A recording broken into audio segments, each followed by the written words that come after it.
Yeah, can you ever not do something because you had a legitimate concern not to? Like, I can't do this because I'm not capable of it, versus me saying I can't do something because I don't want to do something, because there's a clear difference between can't and don't want to. Yeah, can't assumes you don't have the capacity to do that. I can't dunk. Well, with a trampoline or an 8-foot goal maybe, but don't want to, that's a whole different thing. And I think understanding that when you make excuses for yourself, you're not helping yourself at all. You're actually putting yourself backwards. You're taking yourself backwards, because that, whatever that thing is always going to be there. You're never going to get over it. You're always going to make excuses for it. And as soon as you do that, you're setting a precedence for your life. And before you know it, you'll have excuses for everything, and you'll never accomplish anything. So you got to start by taking accountability for yourself instead of making excuses. Now, if it's obviously something you can't do, well, then you can be solution focused, find a way around it. But if it's something you don't want to do and it's just laziness or fear or whatever it may be, you really need to work on that. Who says that you have to do something is an important question, because I think we cause ourselves a lot of problems by this narrative in our head of I can't do something.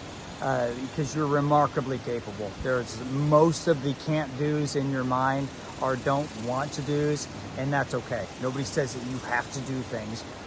What is it costing you? What is it keeping you from?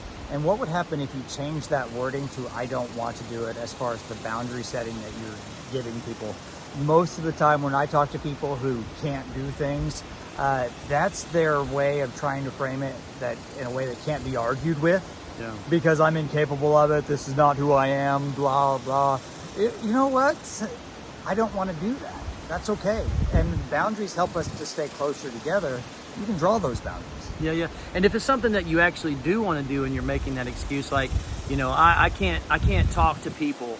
Well, sure you can. It's just uncomfortable and you don't like it right now because you don't have the skill set to do that properly. And so that's the thing. If it's something that you want to do and you say, I can't, it's probably not that. It's I don't know how to yet. And then go figure it out and figure out how to do it. If you're just going to make excuses for your whole life, it's just not going to go well, and it's going to be an underachieving life. There's this third category. There's can't, there's don't want to, and I don't have enough motivation to do the work that's going to be necessary for me to do what it is that we're talking about. Like getting abs. And identifying that would be beneficial for you as well. A lot of times when we find the why am I going to make myself uncomfortable? Why am I going to sacrifice my time or my carbs? Then it will help you to do those hard things. I can't do it. I can't get abs without stopping the ice cream. You know what? That's true. But it's not that you can't stop ice cream. It's that you don't want to. Ice cream is an easy example. Maybe it's college. Maybe it's asking someone out for a date. Maybe it's working, applying for a job, whatever it is. If you're lacking the motivation to do something that you really want to do, that's a different conversation.